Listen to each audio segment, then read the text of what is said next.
Number one, first of all, I appreciate you. No, Nelo can do Mwanya when I for even there. That's number one. Number two, by a line here, Nina and Echo. The name and the land grabbing, I have Bagalogopa. The name and I watch a pocket to them, maybe I have Bagalogopa. Now, I'm a able no nature.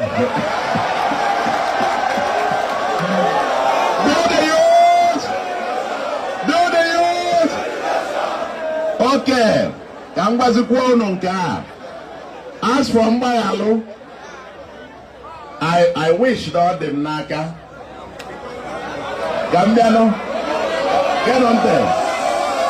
Get on there.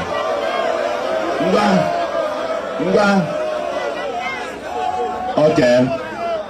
Nice I get on there. Gente.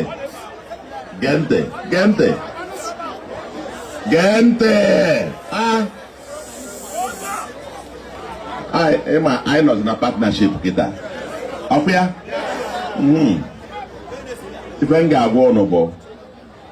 I'm sure many of you understand it. And we're a process.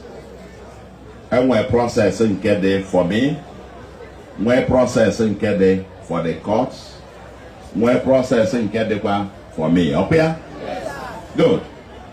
Eba no kita bona enwere a law. Somebody obroso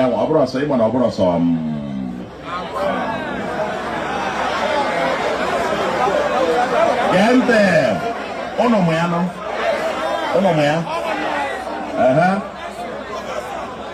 oh bason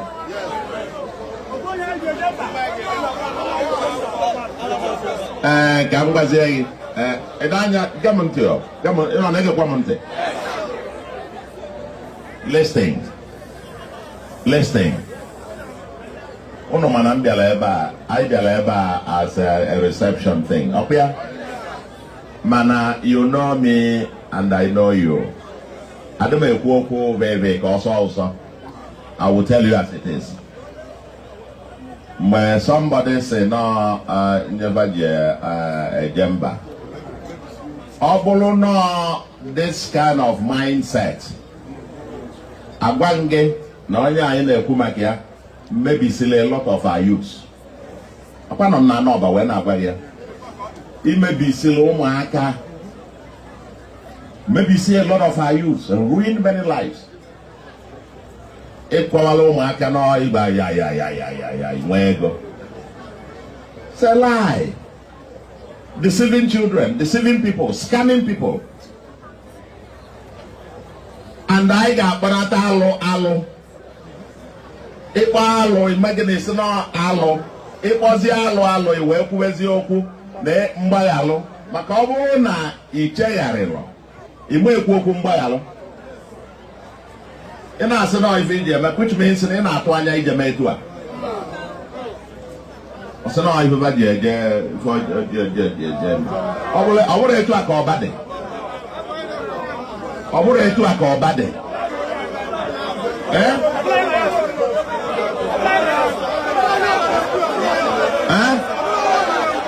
I would on your banana. But thank you very much.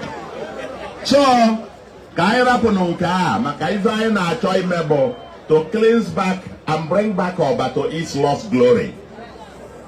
Oba Eji Bambo we Maloba. Ejiro Wawa we Ego Magic we Maloba. No, Nanukia. Yes. So, for I we put here, I get put here man. And the one no got there. There is a deal. The deal will go first step. Why you going to 15 million up here? I get a bit of reformation. A reform. When they go too far into that. I know when they see youth, makana fagono. Information on them whether they emanam alo balafo. Name OBA. Obroso no OBA. My bendios of when a few communities are there. Then ma kolos, ma ikolo, ma mandeotia.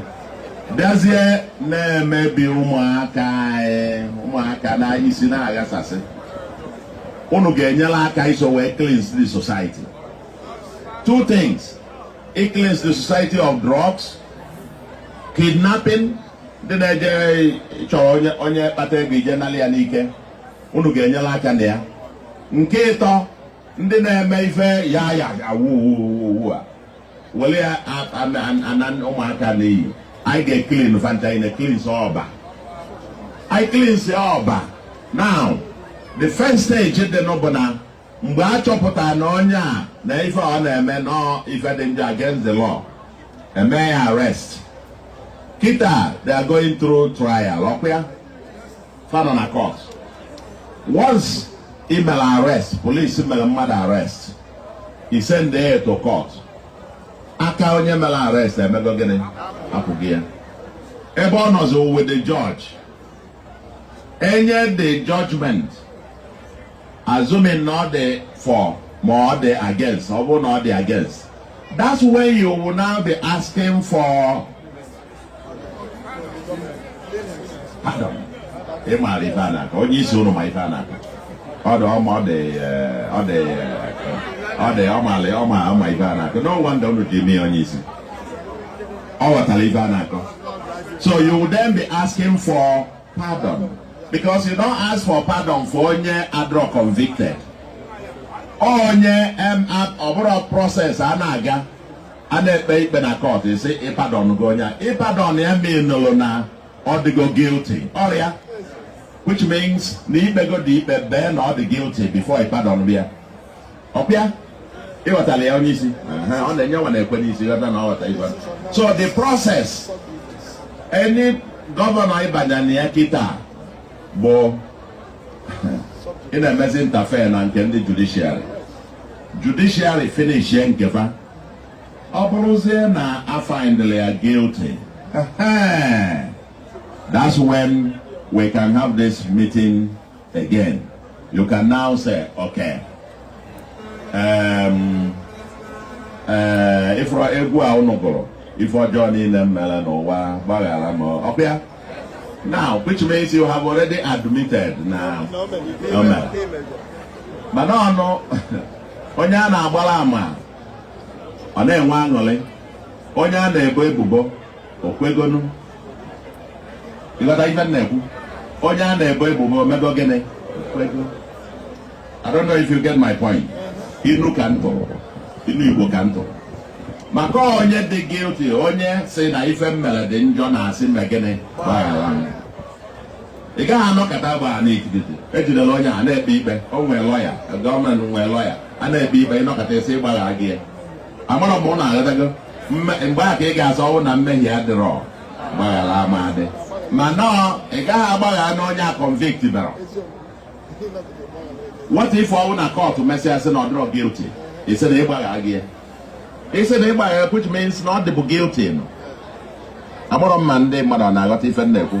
I can hear you telling me. So, if I get a member card, that we pay also. Okay? Obezi also. Then, Ezozo Noba. I'm not going to meet you, Chico Ale, as Ezozo Noba. Get the youth. Ezozo no, get the youth. Anyway, Mba, Ezozo, than the youth. Onuchi atakwazi ọzọ. Aya baya. Mgba unu ga-ekwuzi aga m host ụmụ na government house. Na lighthouse ana ọka. Unu na-anụkwu ya? Unu abịazie aya akpa maka ya. Bo.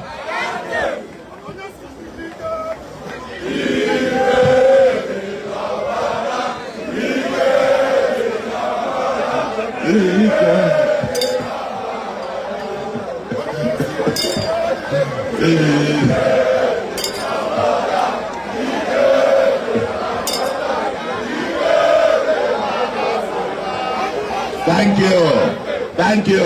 So, Anambra youth, bueno. That's good. So, thank you, Omuadoba, Ekedemon, thank you very much.